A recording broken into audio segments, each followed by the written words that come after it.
차기 대통령 얘기가 벌써 나와요. 박빙이다 이런 얘기도 나오고 총선 정당 지지율은 어떨지도 한번 좀 보겠습니다. 먼저 장내 정치 지도자 선호도 결과가 나왔습니다. 대통령 후보로 누가 좋겠냐 뭐 이런 거겠죠. 한동훈 26, 이재명 26 같은 지지율이 나왔습니다. 이준석 3, 이낙연 3, 홍준표 3, 없음 23, 모름 8, 2% 이상 지지율이 나온 분들만 표기를 했습니다. 이 조사에서 한동훈 대 이재명이 26대 26이 나왔어요. 그 전 조사에서는 한동훈 비대위원장이 다수 뒤지거나 오차범위 안에서 좁혀진 양상도 있었는데 아예 이번엔 26대 26으로 같아진 결과까지 한 위원장의 지지율이 많이 올라왔다. 이런 분석들이 나오고 있습니다. 26대 26. 물론 지금 뭐 대선까지는 갈 길이 아주 멀어서 김영주 의원님, 네. 이게 유의미한 조사다라고는 볼 수 없겠으나 네. 일단 재밌잖아요. 글쎄요, 이제 그야말로 방금 말씀하셨다시피 재미로 분석해 보면 한동훈 위원장이 이미 이긴 여론조사라고 봐야 돼요.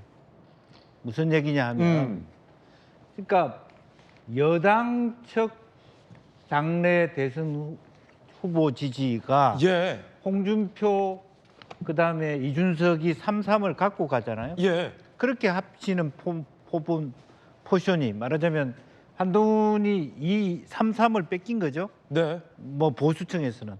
그에 비해서 이재명은 이낙연의 3을 뺏긴 꼴이란 말이죠. 그렇죠. 네. 그렇게 보면 사실은 홍준표, 이준석 이분들이 잠재해 있기 때문에 포션이 낮아진 부분도 있다. 결과적으로 잠재치로 보면 이준석 대표의 지지율이 떨어지거나 그렇게 되면 사실은 더 오를 가능성이 많아지는 거죠.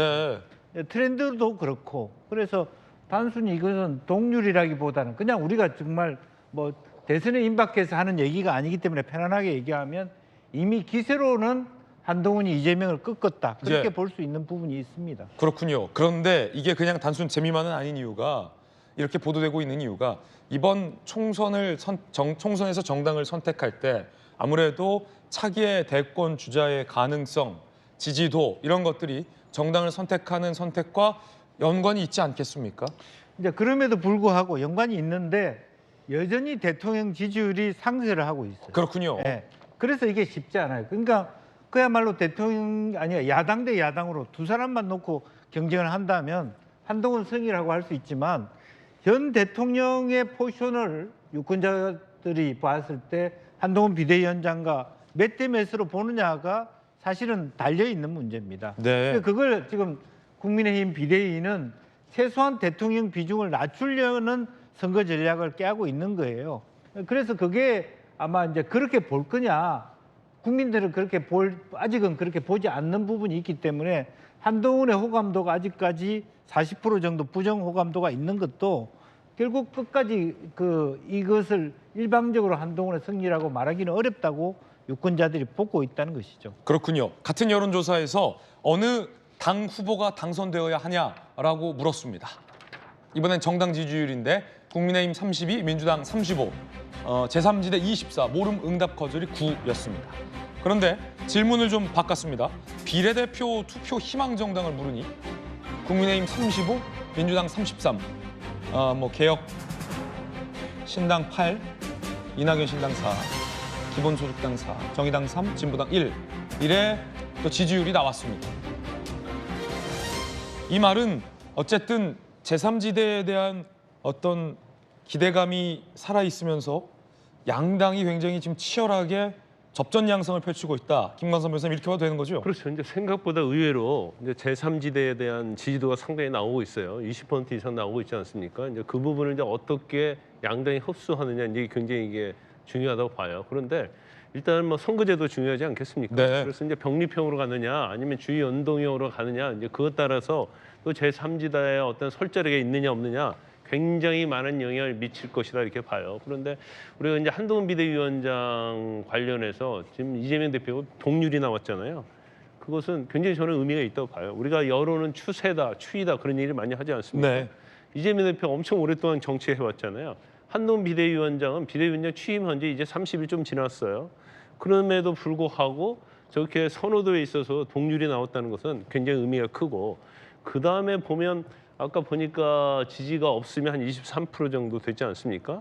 그럼 이 23%를 누가 끌어오냐는 싸움이에요. 그러면 결국 한동훈 비대위원장이 지금 공천과 관련해서 개혁 공천을 어떻게 하느냐, 그리고 이제 중도층이랄지 MZ 세대랄지 서울 수도권에 있어서 어떤 표를 끌어올 수 있는 어떤 정치를 하느냐에 따라서 그 23%의 일부를 누가 끌어오냐 싸움이거든요.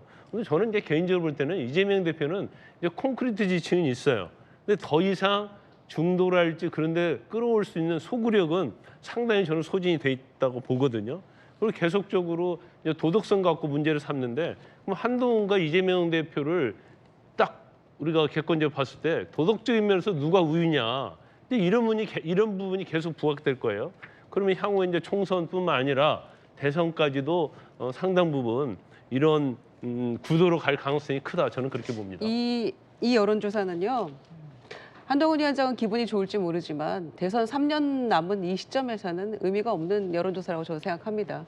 한동훈 위원장이 윤석열 대통령 이름 뭐 30몇 번 행사하는 동안 한 번도 꺼내지 않았다는 것이나 이재명 대표가 신년 기자회견에서 한동훈 위원장 얘기 한 번도 하지 않고 대통령 얘기만 꺼낸 것이나 마치 이제 구도를 서로 그 정권 심판 또는 한동훈 대 이재명의 이런 구도로 가려고 하는 서로의 기싸움 비슷한 걸로 보여지기도 하고요, 일부.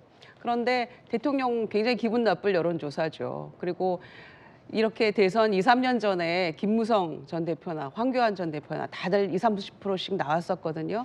그런데 지금 다 그분들 어디서 뭐 하시는지. 김무성 전 대표는 이제 총선 출마 준비하십니다만은 그래서 뭐 3년 전, 2년 전 이런 여론조사라는 게 저는 큰 의미 없다고 보고요. 예. 결론은 대통령의 지지율, 대통령의 부정평가 이런 것으로 가야만 하는 것인데 그 부분에 있어서 여전히 한동훈 위원장의 저런 개인기는 뭐 일정 부분 성공했을지 몰라도 소구력이 없기 때문에 이 부분은 그렇게 박수치고 좋아할 일은 아닐 것이다라는 말씀 드립니다.